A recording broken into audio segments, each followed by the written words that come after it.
Welcome back to After the Battle. I'm your host as always, Daniel Levi, and joining me now is top flyweight prospect Devante Sewell. Devante, welcome back to After the Battle, man. Hey man, what's up? Chilling, man. Did you see Alexander Gustafsson with those nasty uppercuts? Man, he looked great. He looked great yesterday.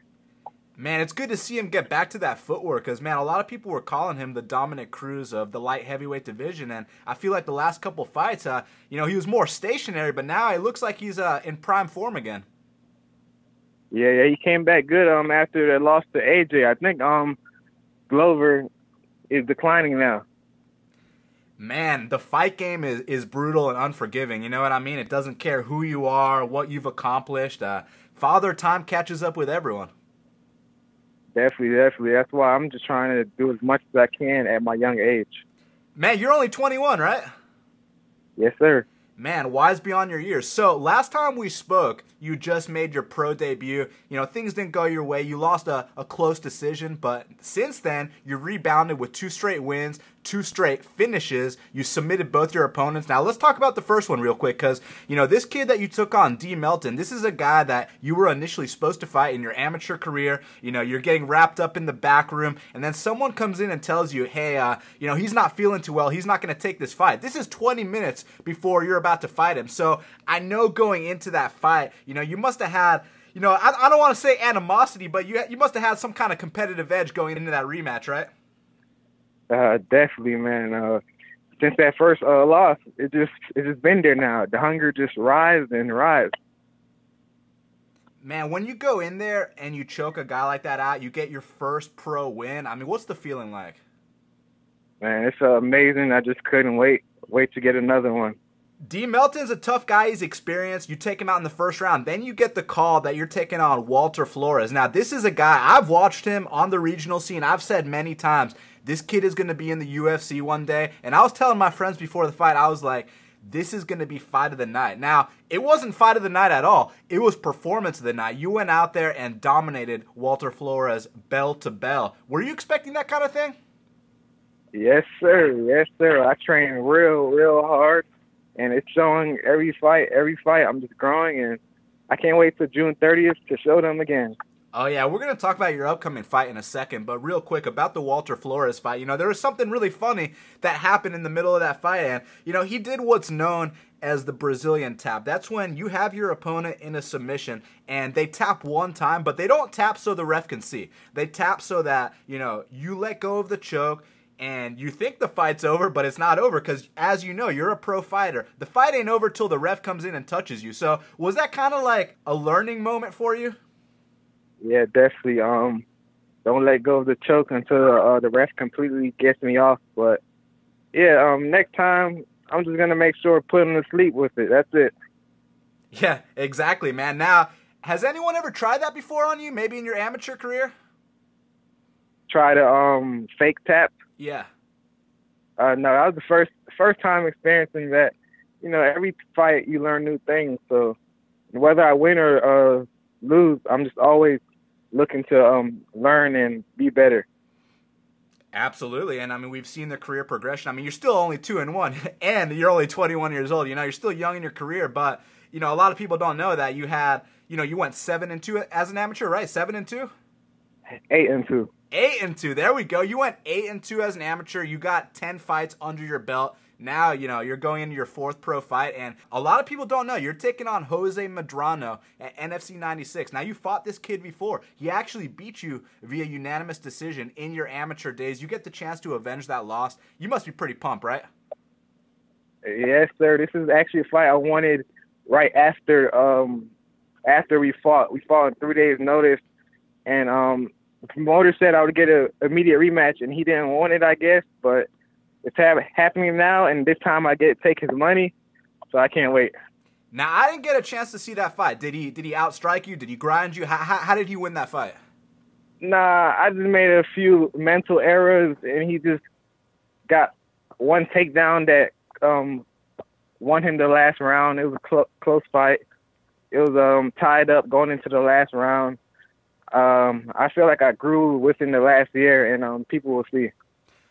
Oh, so it was just a matter of giving up a takedown at the wrong time kind of ordeal. Yep, exactly.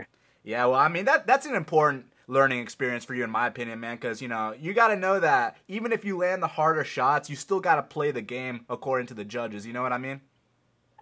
Yes, sir, definitely. So now that you get the chance to rematch this guy, and, you know, this isn't an amateur fight anymore. This is in the pros. You guys are getting paid. I mean, are you trying to go out there and finish Jose? I'm trying to go out there and finish everybody.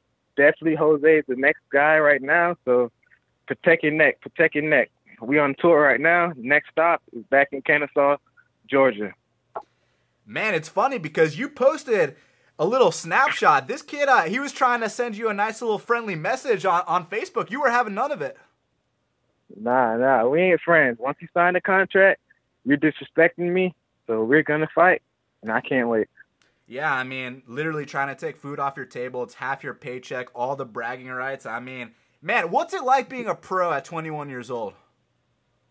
Man, it's amazing, man. Every fight, like I said, I'm learning more, and I'm not letting no opportunity go to waste. I let one opportunity go to waste in my debut, and I'm never looking to feel that way again. So June 30th, you guys will see, once again, the grinder. Indeed we will, man. I'm super pumped about it. Now, Devante, before I let you go, man, you know I can't let you go without a couple fight picks, bro. So this weekend, Max Holloway versus Jose Aldo. I mean, this is a fight that we've been waiting for years. Now it's finally happening. Who do you give the edge in that one? I'm going to go with Max Holloway. I'm not liking Jose's right now, but I'm going to go with Max. I'm going to go with Max Holloway. I think he's going to score a decision win over Jose Aldo. Close fight, though.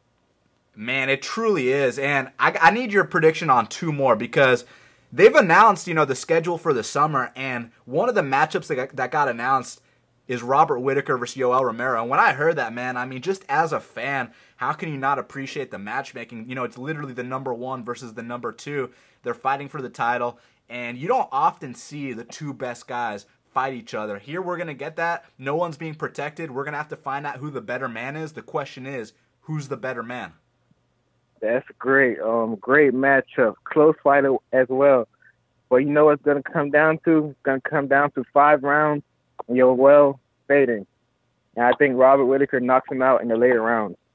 Wow, predicting a Robert Whittaker knockout. Very bold because, as you know, Yoel Romero, he has an affinity for finishing guys in that third round, as you've seen it throughout his career, man. So, you know, but Robert Whittaker, I mean, one does not simply knock out Jacare, especially after getting your back taken from him. So, very impressed with what they've both been doing. And I guarantee you someone's getting knocked out. So, I agree with you there, man. But last but not least, John Jones versus DC. I mean, is this a case where Jones simply has DC's number, or do you think DC can make the proper adjustments and be the first man in MMA history to hand John Jones a legitimate defeat?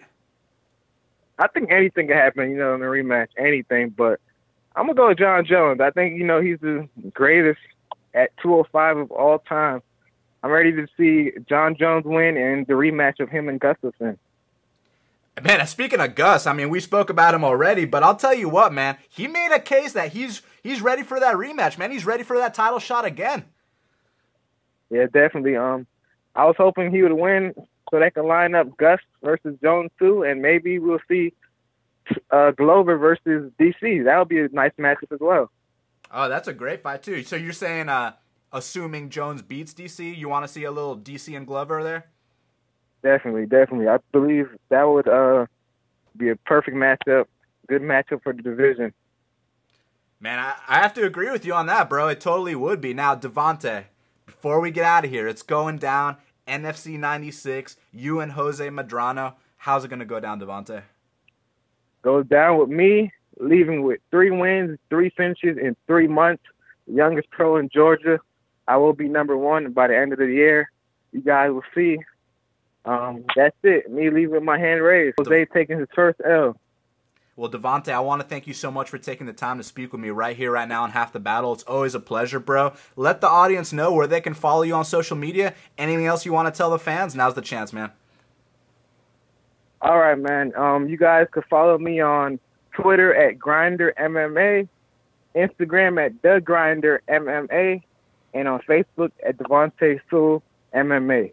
If you guys could come out June 30th. at Electric Cowboy in Kennesaw. I'll be looking to make history.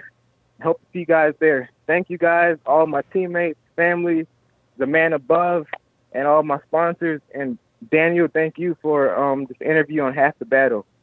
You got it, my man. Have a great day. Have a healthy training camp, and we look forward to NFC 96, my man. All right, man. Thank you. All right, brother. Peace.